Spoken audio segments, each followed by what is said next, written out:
Oke, silakan presentasi.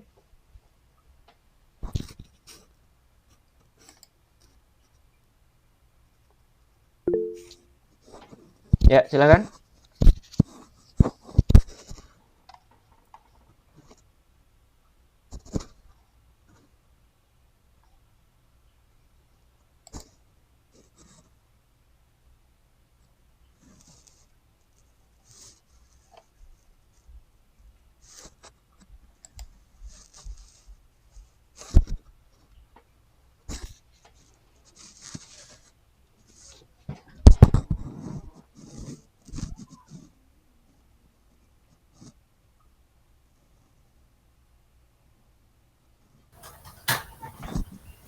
Di scam loading. Eh, Baik, Baik Bapak, di sini klasifikasi obesitas dengan metode random forest. Anggotanya ada Fahmi Farizi dan saya sendiri Muhammad Latif Sidam Yasar, Yusuf Fajar Darmawan, Adi Rahmat dan Warta. Hmm. Klasifikasi obesitas menggunakan metode random forest. Obesitas adalah kondisi kesehatan yang ditandai oleh penumpukan lemak yang berlebih di tubuh. Biasanya diukur melalui indeks massa tubuh yang menunjukkan angka 30 atau lebih. Penyebabnya ada banyak, bisa jadi kurangnya aktivitas fisik, faktor genetik, atau pola makan yang tidak sehat, dan lain-lainnya. Eh, di sini dataset kelompok kami mengambil dari Kaggle, ada 1610 data dengan fitur-fiturnya ada age, height, overweight atau obese family, consumption of fast food, frequency of consuming vegetable, number of main meal daily, food take between meals, smoking, liquid intake daily, calculation of calorie, physical exercise, schedule dedicated to technology, type of transportation user. Untuk labelnya itu targetnya ada kelas, business understandingnya membangun model prediksi obesitas yang akurat menggunakan algoritma random forest yang dapat mengklasifikasikan individu ke dalam kategori obesitas berdasarkan fitur-fitur yang ini, fitur-fitur yang ini. Eh, Pendekatan teknisnya mengambil dataset dan metode pemodelannya menggunakan algoritma random forest. Untuk kriteria keberhasilannya diukur melalui indikator akurasi, dan target atau goalnya identifikasi resiko kesehatan, menentukan tingkat obesitas menggunakan metode random forest. Nah, untuk preprosesinya pembagian datanya itu menggunakan 80-20 dan mengecek outlier menggunakan box plot, dan pemeriksaan missing value, apakah ada missing value. Untuk transformasi datanya kita menggunakan ordinal encoding dan metode transformasi data. Untuk ordinal encoding itu pada atribut height, sedangkan metode transformasi data pada atribut height. Nah, di sini model buildingnya menggunakan random forest, hasil akurasinya 87. Eh, Jika ditambahkan dengan parameter akurasinya 88 dan F1 skornya ada 88 juga Bapak. Dan ini untuk metode satunya, decision tree. Akurasinya 80. Deployment di sini kelompok kami menggunakan Streamlit eh, dengan pakai metode random forest. Hasilnya normal Bapak. Sekian. Hmm. Oke, oke. Saya rasa cukup ini kelompok 8. Semuanya sudah tercakup di presentasinya. Ada pertanyaankah dari kelompoknya sendiri? Untuk dari kelompok kami tidak ada Bapak. Oke, cukup. Presentasinya bisa disudahi. Lanjut kelompok berikutnya. karena Tanyakan aja.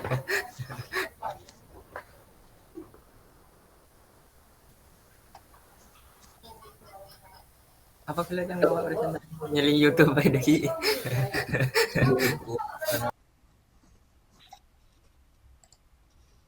Karena untuk kami dari kelompok 4 dengan topik penerapan algoritma Naive untuk klasifikasi penyakit gagal ginjal kronis. Nah, anggota kelompoknya di sini dari Desi Rahmawati, Anandia Siapia Rizky, Hafid Zahwana Zulfa, Bintang Widiana Rendra, Femas Dwi Prayoga, dan Muhammad Amin Arifianto. Yang pertama itu informasi dataset. Datasetnya berisi 400 baris dan 26 fitur. Untuk sumbernya di sini kami mengambil dari website Kaggle. Untuk fiturnya terdapat 12 bertipe numerik, 14 bertipe kategorikal. Yang pertama ID numerik berisi nomor data, yang kedua X numerik, X berisi tahun, yang ketiga blood pressure yang berisi dalam satuan HG. Yang keempat spesifik gravity kategorikal, SG berisi pilihan. Yang kelima albumin kategorikal Al. Untuk yang keenam sugar kategorikal Su. Untuk yang ketujuh red blood cells kategorikal RBC normal dan abnormal. Selanjutnya push cell kategorikal PC normal dan abnormal. Selanjutnya push cell clumps kategorikal ECC present not present. Selanjutnya bakteria kategorikal BA present dan not present.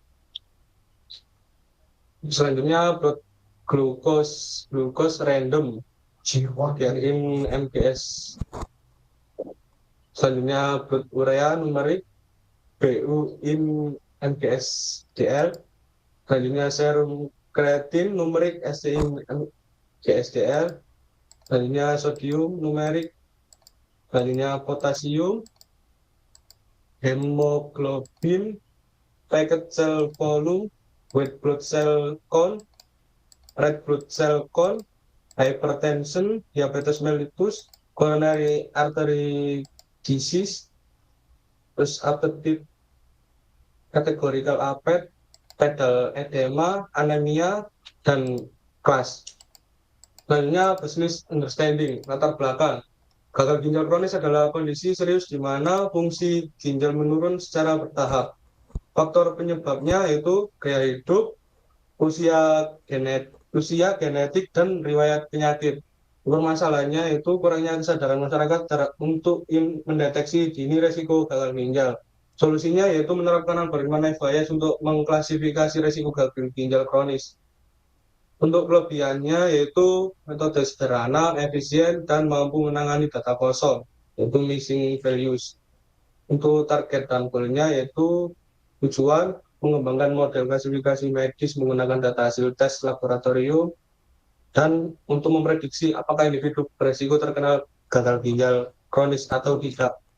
Selanjutnya akan dijelaskan teman saya sendiri. Untuk processing missing value ada 3. Yang pertama itu penanganan missing value pada kolom yang dengan missing value lebih besar dari 20% akan dihapus, dan missing value pada kolom numerik diisi dengan rata-rata, kategorikal diisi dengan modus. Untuk penanganan missing value dengan mengisi kolom yang memiliki proporsi tinggi menggunakan sampel acak. Untuk hasilnya seperti ini. Untuk penanganan missing value dengan mengisi kolom yang memiliki proporsi rendah menggunakan nilai rata-rata pada kolom numerik dan pada kolom kategorikal diisi dengan modus. Itu hasilnya seperti ini. Untuk yang kedua, encoding kategorikal. Nilai tidak valid diganti dengan none dan one hot encoding untuk data kategorikal. Menggunakan one hot encoding dan mengubah semua kolom yang memiliki nilai false dan true menjadi nilai numerik, yaitu 0 dan 1. Untuk yang ketiga, fitur seleksi. Memilih fitur dengan korelasi lebih besar dari 0,4 atau lebih kecil atau kurang dari 0,4 dan menghapus fitur tidak relevan seperti ID dan target. Untuk hasilnya seperti ini. Selanjutnya akan diteruskan oleh teman saya. Baik, untuk model building dari NavBias, yang pertama itu membuat satu fitur penting. Kemudian ini ada tampilan untuk X head itu dari fitur, dan yang Y head itu dari targetnya. Lanjut. Yang kedua itu membagi data. Untuk 70% data itu digunakan untuk training dan 30% data untuk testing. Di mana 280,9, 120,9, terus 280 dan 120. Lanjut. Dan yang ketiga, algoritma Gauss-Nav bias untuk memprediksi probabilitas berdasarkan distribusi Nav bias. Untuk hasil prediksinya baik untuk Nav bias. Lanjut. Untuk pengujian Nav bias-nya menggunakan akurasi, kemudian menggunakan conversion matrix, classification reportnya ada recall, presisi, dan akurasi modelnya. Untuk parameter modelnya menggunakan 1/9, kemudian akurasi yang didapat dari pengujian Nav bias 90,8%, conversion matrixnya true negatifnya 66, true positif 43, false negatifnya 5, false positifnya 6. Kemudian classification report, akurasi modelnya mencapai 91%, precisionnya 93 untuk kelas 0 atau yang normal tidak kronis, dan 80% untuk kelas 1.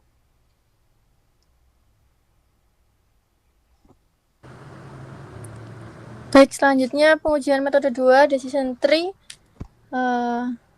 dengan parameter model kriteria max depth 10, akurasi 95,8%, conversion matrix TN 72, TP 43, FN5, FP0.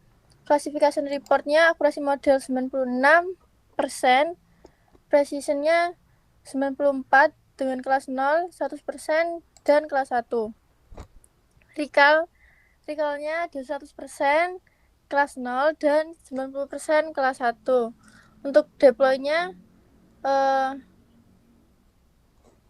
bisa dilanjut. Untuk deploy-nya halaman klasifikasi di sini hasil screenshot metode dengan NavBias dengan inputan yang sudah diinput, dan klasifikasinya orang tersebut bisa terkena penyakit ginjal dengan tingkat akurasi 97%. Dan di bawahnya ada prediksi dari NavBias tersebut. Selanjutnya bisa dijelaskan dengan teman saya. Baik, ini untuk halaman deploy-nya kita pakai Streamlit yang nanti ada pilihan untuk prediksi. Halaman prediksinya itu ada pilihan untuk milih metodenya. Terus ada untuk inputan fitur yang dipakai buat prediksinya nanti. Lanjut halaman selanjutnya. Ya, itu nanti buat hasil visualisasi dari prediksi yang dilakukan. Ada visualisasi klasifikasi untuk plot confusion matrixnya sama plot decision tree-nya. Mungkin itu saja dari kelompok kami, Bapak. Oke. Saya rasa semuanya sudah tercakup. Tidak ada masalah. Ada pertanyaan dari kelompoknya sendiri?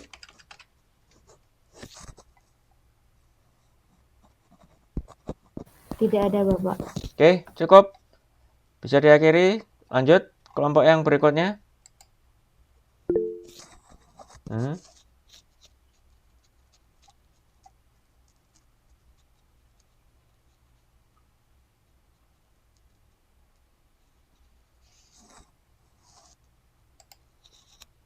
Baik, kami ingin mempresentasikan tugas kami yang judulnya penerapan logistik regression untuk diagnosis kanker paru-paru. Untuk anggota kelompok kami ada Niko Dwi Putra, Tovan Adi Nugroho, Surya Eka Santoso, dan juga Muhammad Fahmi. Untuk datasetnya, data yang digunakan adalah dataset yang didapat dari website Kaggle, yaitu dataset lung cancer atau kanker paru-paru. Dataset ini berisi data yang dikumpulkan dari website sistem prediksi kanker paru-paru online. Dataset berisi 399 data dengan 770 penderita kanker paru-paru dan 39 yang bukan penderita kanker paru-paru. Dataset memiliki 16 atribut dengan 15 fitur dan 1 kelas atau target.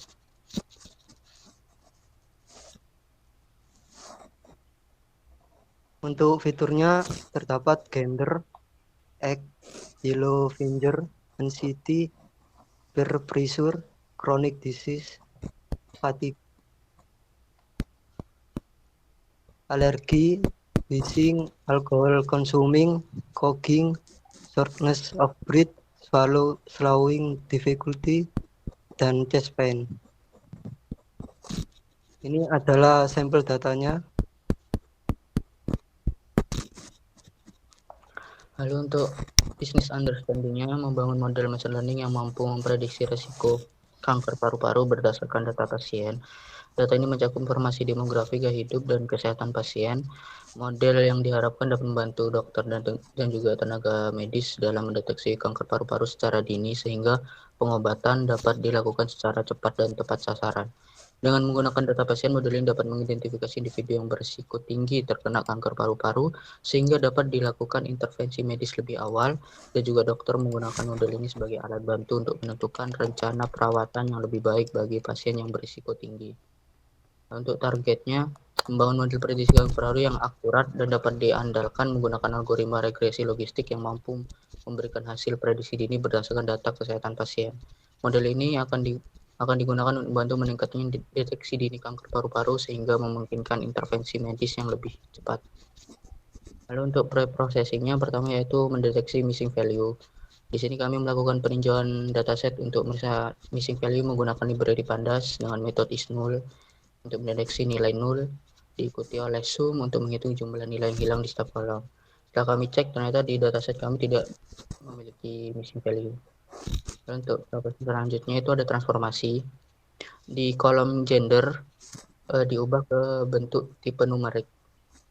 Terus untuk normalisasi itu menggunakan min-max scaling untuk menormalisasikan fitur age berentang 1 hingga 2. Nah, ini adalah data setelah di pre-processing. Selanjutnya adalah model building. Untuk model yang pertama kita menggunakan metode model regresi logistik. Regresi logistik cocok untuk digunakan klasifikasi biner yang digunakan untuk memprediksi kemungkinan seseorang terkena kanker paru-paru. Langkah pertama yaitu memisahkan fitur-fitur yang akan digunakan dalam prediksi kanker paru-paru dari kolom targetnya. Setelah itu setelah memisahkan fitur, membagi dataset menjadi data training 80% dan data uji 20% untuk mengevaluasi performa model. Setelah itu, dalam model regresi logistik, kami menggunakan parameter C10 dan menggunakan solver LBFGS. Untuk membangun model, kami menggunakan library dari Scikit-Learn. Lalu untuk model yang kedua itu, kami pakai naive Bayes. Langkahnya sama, memisahkan fitur-fitur yang digunakan dari kolom targetnya. Setelah itu membagi data uji dan juga data latihnya. Setelah itu di model naive Bayes kami menggunakan bobot untuk yang kelas 1-nya itu dengan 0,3 dan kelas 2-nya itu menggunakan bobot 0,7. Setelah itu ini untuk hasilnya untuk perbandingan metrik. Untuk akurasi yang paling tinggi didapatkan oleh regresi logistik dengan 98%. Lalu untuk akurasi Gaussian juga 97%. Jadi kami di sini menggunakan regresi logistik untuk deployment-nya. Untuk deployment-nya sendiri adalah satu, menggunakan model terbaik yang telah dilatih sebelumnya dan diuji performanya untuk membuat fungsi prediksi. Dua adalah menggunakan fungsi model bit deploy untuk membuat endpoint API dari fungsi prediksi yang telah dibuat. Yang ketiga adalah membuat halaman form menggunakan Streamlit untuk menerima input dari user. Data input tersebut proses dan dikirim ke API model bit menggunakan fungsi get inference. API akan mengembalikan hasil prediksi yang kemudian ditampilkan di halaman web Streamlit. Ini adalah contoh tampilannya. Dan ini kita mencoba membuat prediksi dengan data baru. Terima kasih. Oke. Saya rasa juga cukup kelompok 6 kan ya? Iya, Pak. Semuanya sudah tercover. Adakah pertanyaan dari kelompoknya sendiri? Tidak ada, Bapak. Oke, cukup. Bisa diakhiri, lanjut ke kelompok terakhir. Ya, terima kasih, Bapak. Izin share screen, Pak. Oke.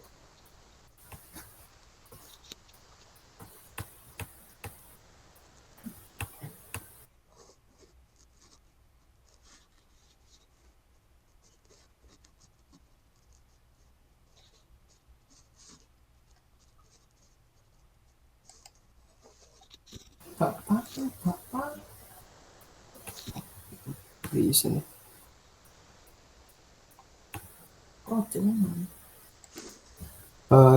Di sini kita kelompok 7 membuat project yaitu klasifikasi kualitas susu menggunakan algoritma naive Bayes. Itu untuk judulnya, dan kemudian untuk datasetnya itu kita menggunakan dataset kualitas susu, di mana terdiri dari 8 kolom, dan ini didapatkan di Kaggle dan berupa CSV. Kemudian untuk business understanding-nya itu dalam pemahaman bisnis dalam konteks industri susu penting untuk mengklasifikasikan kualitas susu agar dapat memenuhi standar keamanan dan kepuasan konsumen. Kualitas susu yang buruk dapat menyebabkan kerugian finansial, hilangnya kepercayaan konsumen, dan berisiko kesehatan. Tujuan utama bisnis adalah mengelompokkan kualitas susu berdasarkan atribut-atribut tertentu untuk memastikan produk yang dihasilkan atau didistribusikan selalu berkualitas tinggi. Masalah bisnis menentukan apakah suatu sampel susu berkualitas baik, sedang, atau buruk berdasarkan berbagai parameter seperti pH, lemak, dan lain sebagainya. Tujuan bisnis meminimalkan distribusi susu berkualitas rendah, meningkatkan efisiensi pengolahan, dan menjaga kepuasan konsumen.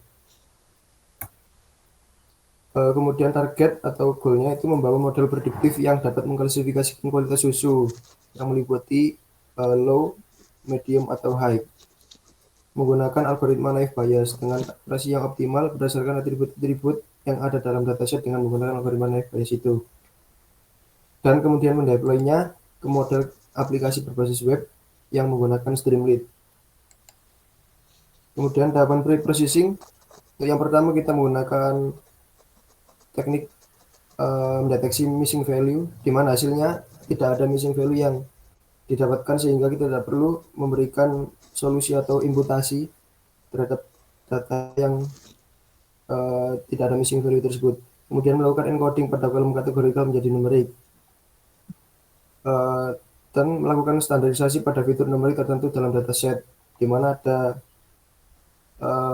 data kategorikal itu kita ubah dulu menjadi sebuah data numerik sehingga kita memprediksinya dengan angka dengan angka. Kemudian untuk model building kita menggunakan parameter for smoothing, dan itu kita menggunakan naive Bayes Gaussian, di mana hasil dari model for smoothing ini itu kita memperoleh hasil yang stabil, yaitu sama kurang lebih 0,9. Kemudian untuk pengujian metodenya kita menggunakan naive Bayes itu sendiri dan kemudian decision tree, dan hasilnya itu ternyata decision tree itu lebih tinggi untuk data yang kita gunakan. Jadi decision tree mungkin pilihan terbaik, tapi kita tetap menggunakan naive Bayes karena itu sudah sesuai judulnya. Dan yang terakhir kita mendeploy-nya di Streamlit, dan ini hasil dari percobaan deploy-nya dan hasil dari webnya. Terima kasih. Oke. Saya rasa juga cukup. Apa namanya? Tidak ada masalah. Ada pertanyaan dari kelompoknya? Tidak, Pak. Oke. Saya rasa cukup. Presentasi sudah semuanya sudah selesai tercover. Terus terkait administrasi yang tidak saya bicarakan sekarang. Ini saya lihat di daftar absensi ada 1 orang yang belum absen UAS. Sebentar, saya refresh dulu. Saya cek lagi.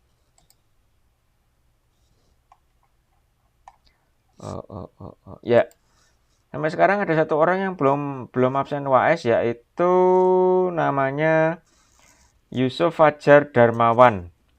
2204, 3 digit terakhirnya adalah 153. Tolong anggota kelompoknya yang satu kelompok dengan Yusuf Fajar Darmawan ini diingatkan. Karena kalau tidak absen, tidak ada nilai untuk UAS-nya. Itu 1. Terus yang kedua, absen apa namanya?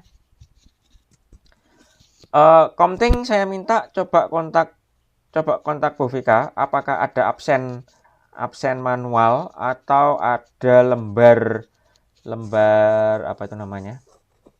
Lembar UAS yang perlu ditandatangani oleh mahasiswa atau tidak. Mahasiswa yang lain siap-siap kalau nanti ternyata ada, akan dikontak oleh Komting terkait tanda tangan atau apapun yang perlu diisi oleh mahasiswa yang lain. Kalau tidak ada ya sudah, tidak ada masalah. Tapi kalau ada tolong dikoordinasi. Oke. Cukup 2 itu saja. Dari saya. UAS sudah selesai. Saya harap selama perkuliahan untuk semester ini mahasiswa belajar banyak, tentang proyek sains data itu seperti apa. Saya kurang tahu kalau landscape-nya tugas akhir sekarang seperti apa. Kalau dulu sih dengan tahapan yang semacam ini itu dengan dikembangkan lebih lanjut bisa jadi topik tugas akhir. Tapi bedanya kalau di perkuliahan kelas ini adalah satu topik dibagi jadi satu kelompok, dikerjakan dalam bentuk kelompok. Tapi kalau tugas akhir itu biasanya satu topik untuk 1 orang. Itu. Saya rasa cukup. Sekian saja saya akhiri pertemuan kita. Maka perkuliahan kita sepanjang itu semester sudah selesai. Oke, gitu saja. Silakan mahasiswa log off.